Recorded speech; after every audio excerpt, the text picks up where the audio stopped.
Welcome back to All That Media, episode 4 of the podcast Pack on the Net. We have a lot to go through today. As you can see, we have the drama of what happened at the London Stadium, the race for Europe.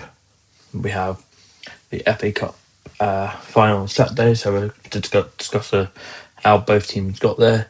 The National League, how that went down at Wembley at the weekend. We'll be special mentions for the FEFL, which is currently could be heading to some historic moments.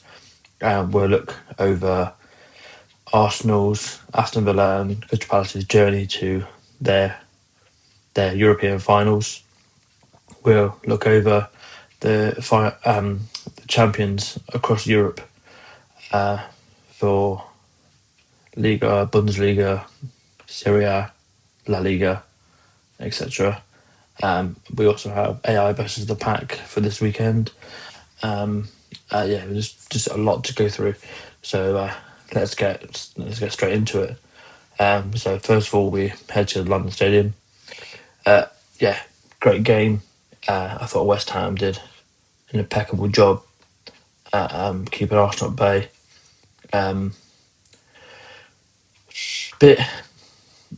A bit hard done by, I think, West Ham here. Arsenal have been known for scoring a lot of goals via corners, as you all know, and set pieces and stuff, and they're forever on the goalkeeper.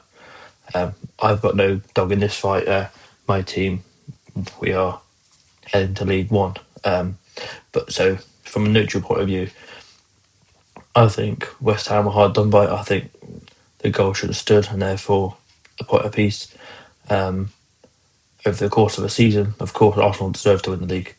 They've been far the better team, but this one moment it's more of a downplay on West Ham and their fate. Obviously, they wouldn't be in this position had they not been played badly all season. So we're in this position because both teams have done well at the top and bad at the bottom.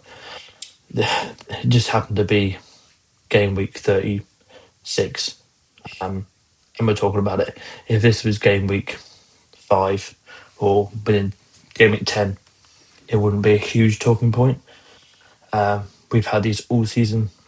I don't think VAR helped the situation. They could have come to that decision within a minute. I think personally putting it back on the referee is harsh, especially the fact that obviously the goal was given, and he was played it. I think they said 17 times. If you're showing something 17 times, you're going to start questioning yourself. So I do personally think, from a neutral point of view, yes, it's a foul on the goalkeeper. There are fouls leading up to it. We see it all the time. We see it even before corners are taken, that the referee will stop the corner from being taken, have a chat with the centre back and the striker, and then obviously it's taken, free kick to the defending team. We see it all the time. I think there needs to be something put in place. I don't think what I've heard anyway is they're going to stop attackers being within the 6-yard box from the corner. I think that's ridiculous, because that will just make it even worse with the goalkeeper, with the momentum of the player coming in. It's even more dangerous. We all know what the rule is. It happens every week. VAR doesn't help it. If this was done in a minute, turned around, done, out the door, then we wouldn't be chatting about it for a week and possibly all summer.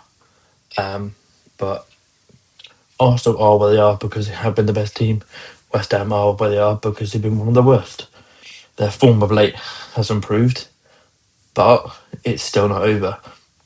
At the time of recording, Spurs drew with Leeds last night, and therefore, if Chelsea can do West Ham a favour, which I'm sure they're going to want to get one over on Spurs, then all West Ham have to do is go up to St James's Park to already safe Newcastle and win.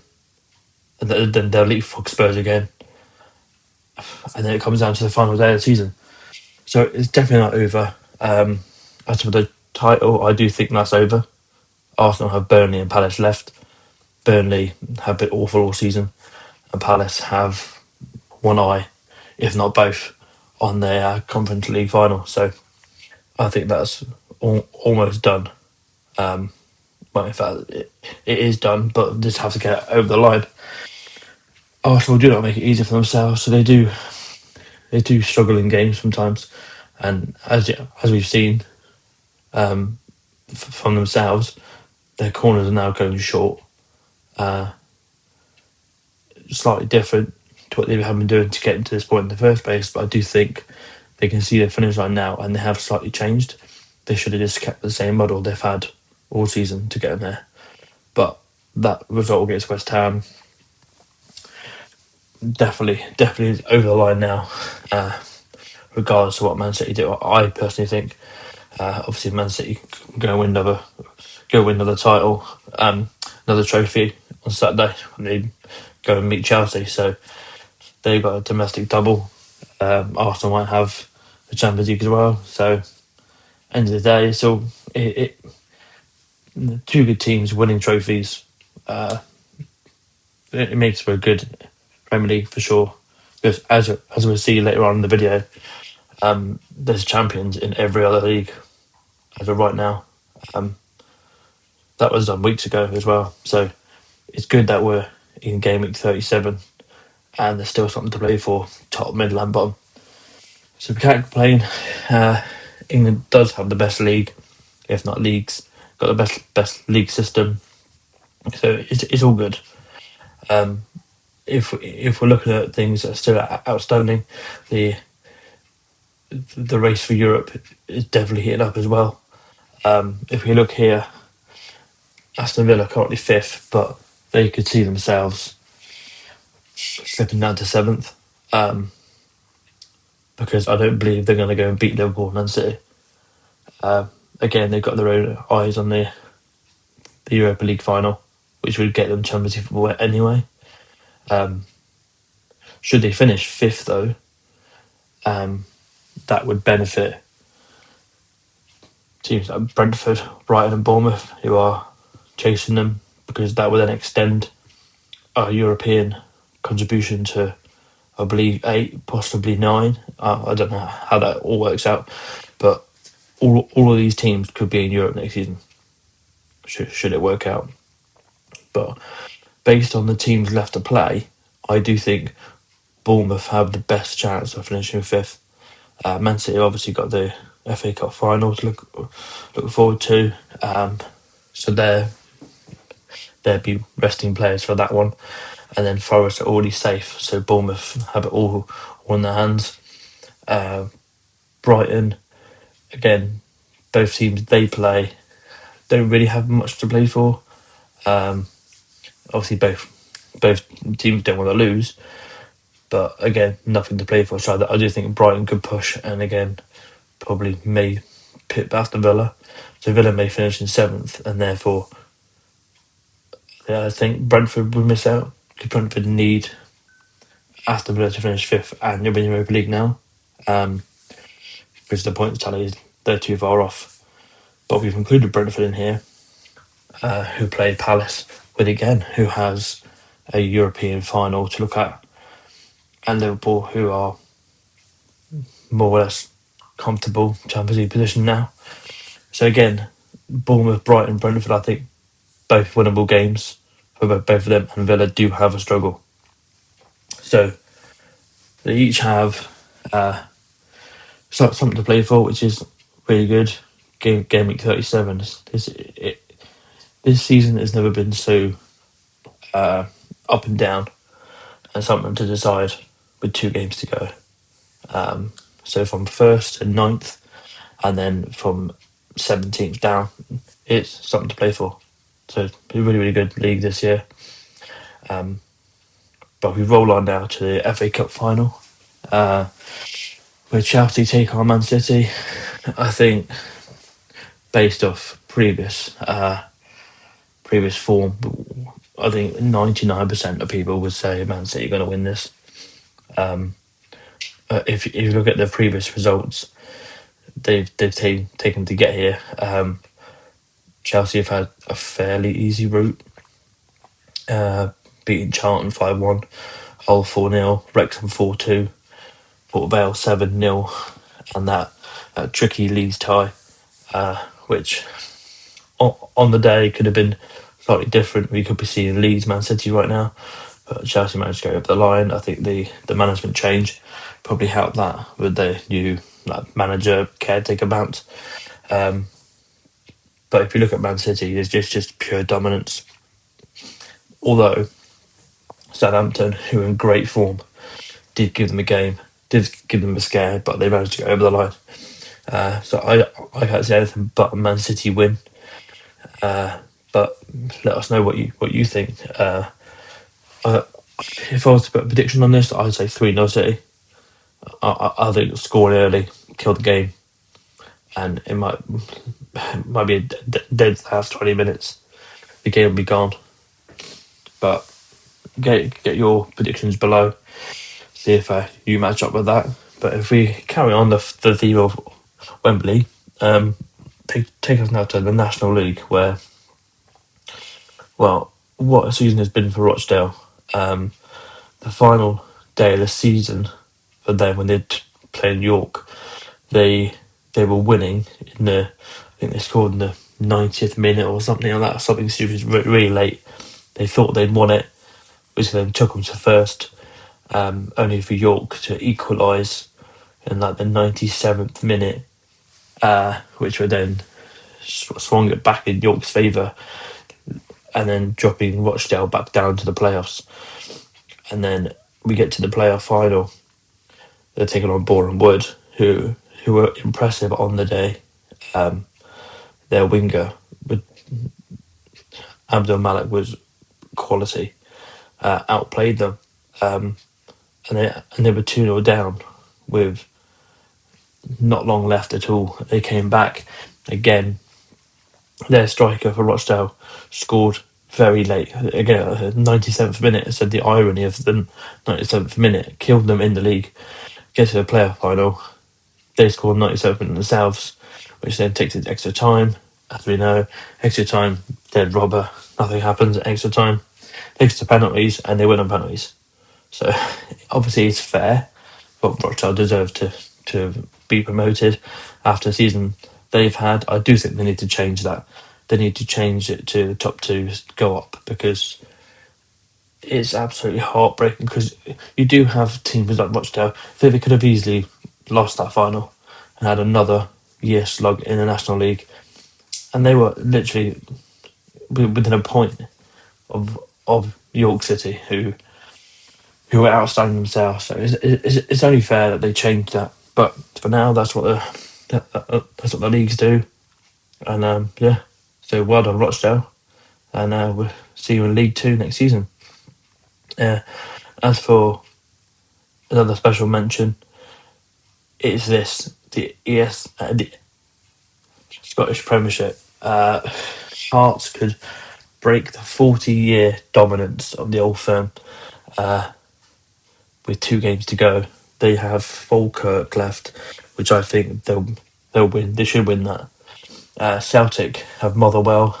That's a tough game, Motherwell. But I do think Celtic will scrape that, and it will be a very, very good but very intense final day, because Celtic take on Hearts. That is going to be a huge game. I personally think, as you can see, I think it'll be a draw on the day. I think it will go to the final day. They'll draw, get the point they need, and they'll win the title at Celtic Park. How impressive would that be, to topple both Celtic and Rangers' 40-year dominance, and see Hearts crowned champions? Again, we're in game week well, the penultimate week of the SPFL, and it could go to the final day. Again, as we'll see, there's already champions of most countries, most leagues, but in England and Scotland, we're still going. It's incredible. So, good luck to Hearts. I hope you do it. Again, I have no dog in the fight. I'm not. I'm neither a fan of this. But if you want to put SPFL on the map, I think you have to start crowning someone new. It might bring more eyes to it, and it might actually favour Celtic and Rangers down the line if there's a competitor apart from those two. So, good luck to Hearts, and I'm sure they can do it. They've got their on their performance this season, and they just deserve to win it. So now we need to head on to the routes to the finals for each of the English sides. Arsenal's route to the final has been nothing but impressive. If you look at all those results in the league phase, obviously unbeaten, won every game, and then do it in the knockout stage as well. Obviously, the Sporting Lisbon one was quite close, but you can see their progression through it. The defence has been immense, and yeah, just they deserve to be there, but I think PSG is one step too far. PSG have been outstanding this season. I can't see anything but a PSG win, but we'll head to the Puskas Arena on, I believe it's the 30th of May, where PSG take on Arsenal. I do think it'll be a tight, cagey game. Arsenal will soak up most of the pressure, I would have thought. But I do think PSG have the quality going forward. I think this could be a 1-0 final. But let us know what you think in the comments below. This now takes us to the Europa League Final with Aston Villa. Again, if you look at their form in the league phase, the only loss came to Go Ahead Eagles, which came as a bit of a shock. But when he got to the knockout rounds, just impressive, scoring goals. They take on a Freiburg side who, again, deserve to be in the final. They've done really well. This will go to the Besiktas Park in Istanbul, where I believe the English side will certainly put up a fight, but I do think this time they'll prevail. I do think Villa will win this. They deserve to win it. They certainly can score goals, and I don't see Freiburg being able to match the goals scored. So therefore, Villa should win the Europa League, which qualifies them for the Champions League, which again takes us back to the race for Europe in the Premier League, whether or not Brighton or Bournemouth get in to the Champions League via that route. If Villa finish fifth, it's all complicated, but it makes for a very, very good end of the season. Another English side in a European final is Crystal Palace. Again, they only had two defeats in their 6 league games. We got to the the knockout phase. Again, dominance in scoring goals. So it just shows you the Premier League sides have the attack when it comes to the quality. Other European sides just can't match it. So this heads to the Red Bull Arena in Leipzig, and again I believe Palace will go on and do it. Rayo Vallecano, no offense to them. Obviously they deserve to be there as well. They've won all their knockout phase games. I just don't think they have enough to match Palace's attack, and therefore I do think this one will be quite a high scoring game. definitely blow for blow. This probably be the closest game out of the two, because I think Villa will just wipe the floor with Freiburg. But I think Palace will be bit more reserved. But we'll get over the line. So that's all of the European tournaments taken care of. If we just take a quick look at the champions throughout Europe, as you can see, it's all the big boys. So Liga went to PSG. Obviously, that is still technically, mathematically, can be done by RC Lens, who play PSG in game week 37. If they win that, they'll be they'll be 3 points behind. But even if PSG were to lose their final game and RC Lens win their game, there's such a big goal difference that they'd have to win like 14-0 or something. So to me, just crown PSG champions now is done. Bayern Munich well ahead, as you would assume. Harry Kane gets his hands on another Bundesliga title, which is good. Good momentum for the World Cup. So come on, Harry, well done. Inter Milan have won the Serie A again. After that tough season last season, they managed to win quite comfortably this year. Obviously deserve it, but the Serie A do need to work on something, because it's not been the best league for sure. Barcelona crowned champions after beating Real Madrid in the El Clasico at the weekend. Obviously, they were going to win it anyway. They were too far ahead, but to win it against Real Madrid obviously made it sweeter. FC Porto won their league. Obviously, it's between them, Benfica, Sporting. There's nothing new in that league, but well done to Porto. And the Eredivisie is won by PSV, who won it at a canter, really. Ajax are slowly starting to get a bit better, but they're still way off. Still way off. So like I say, English Premier League, SPFL, still something to play for. 2 weeks to go. Could be the last game of the season. Whereas all of these teams, they've already won. It doesn't make for a very good couple of weeks for those divisions. Maybe at the bottom, or European qualification, but it's certainly boring from a neutral point of view. Which now takes us on to AI versus the pack for this weekend. So Man United take on Forest, Brentford take on Palace, Everton take on Sunderland, Leeds take on Brighton, Wolves versus Fulham, and Newcastle versus West Ham. Some big games, big deciders, especially down at the bottom and European spots. So we punched in all the details, all the stats for this season, and we have asked AI as always to predict the scores for these. So here are the AI predictions for this weekend. They got Man United down as a 2-1 win against Forest, a 2-1 Brentford win against Palace. They got Everton Sunderland draw 1-1.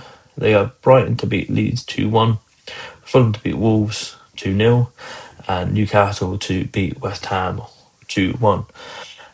Which then takes us on to our predictions, the pack predictions. We think United and Forest will draw.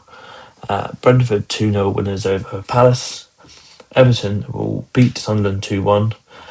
We think a 2-2 draw with Leeds Brighton. I think Fulham will scrape a win against Wolves. And I do think West Ham will scrape the win against Newcastle. Seeing as though obviously Newcastle are now safe and nothing really to play for, West Ham deserve to get something. So there we have it. Everything covered for this week. If there's anything you want us to discuss as we approach the end of the season, please bring it up. Any questions you have. Obviously, get your predictions for this week's Super Six. Predictions for all the European finals. Your predictions for who will finish in Europe. your predictions for the FA Cup final, who will win that. Please check out all of our other podcasts, our Trivia Tuesdays. We'll head to those answers in a minute, where we'll see who got the questions correct. So if we do that now, we will see if you've got the correct answers for this week's Trivia Tuesdays. So here we have it. The general knowledge answers to the questions were: which club has won the most UEFA Champions League titles? That's Real Madrid with 14. Which country has the most Champions League titles? Spain. Which club was the first to win the Champions League after being unlimited for the previous season? That's Marseille in 92-93. Who is the all-time top scorer in the Champions League history? That's Ronaldo with 140 currently. Which team completed a historic treble by winning the Champions League in 2010? Inter Milan. Which goalkeeper holds a record for the most clean sheets in Champions League history? It's Iker Casillas, 57. Which club became the first to win the Champions League after losing the final the previous year? It's Bayern Munich, 2012-13. In which season did a club win the Champions League without losing a single game? It's Man United in 2007-2008. It could well be Arsenal end of this season, so that could be something to remember.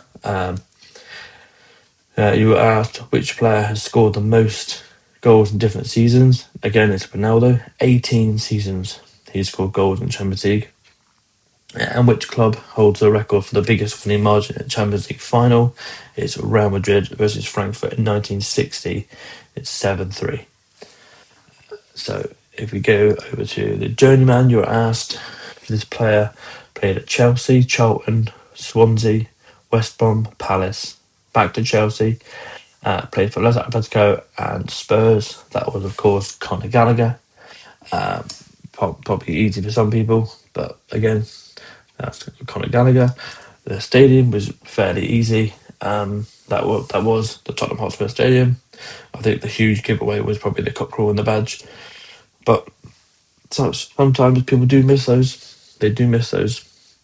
And the answer for the badge obviously featured a circular crest, has a red and white colours, includes a robin and the laurel leaves around the crest. That was, of course, Bristol City. So well done to anyone who got those. We will be doing again some more on Trivia Tuesday next Tuesday. So again, stay tuned for that. We got a lot more coming up. We have the Wolfstack Cup, which we've done for the past 4 years. It takes a lot of work. We have used AI this time around because I just simply don't have the time. That's currently being all knitted together, and that'll be out shortly, possibly after the seasons are done. Something to look forward to. But yeah, it's been really good to do. Usually it would take me months, 3, 4, 5 months to do. Well, this has taken me just over a week so far. So definitely AI has helped in that department. But thanks for staying tuned for this long. If you have, please leave a like, subscribe, share it, do all you can to push it out there. We are looking again, we're putting the feelers out there for people to join us on this podcast. We will look to do some interview type things with local players here in Guernsey, just to find out how it works at grassroots football. Maybe look at the rise of Guernsey FC. They've got a final to play themselves in their Southern Counties division, whatever you call it. It'd be good to get down to Victoria Park, which is their home of football. We'll be looking to try and get some players' perspectives from that. There's a lot of content to come, and obviously the World Cup is just around the corner, so we'll have a lot to look at. We'll look at every single country in depth, the players they have, and yeah, I'm currently working on that right now as we speak. So that'll be good to find out different players. Maybe might see some of them in the Premier League or somewhere across Europe next season. So a lot to look forward to. Do all you can to push it out there, and we'll see you on the next one next Thursday. So have a good weekend, and thank you very much.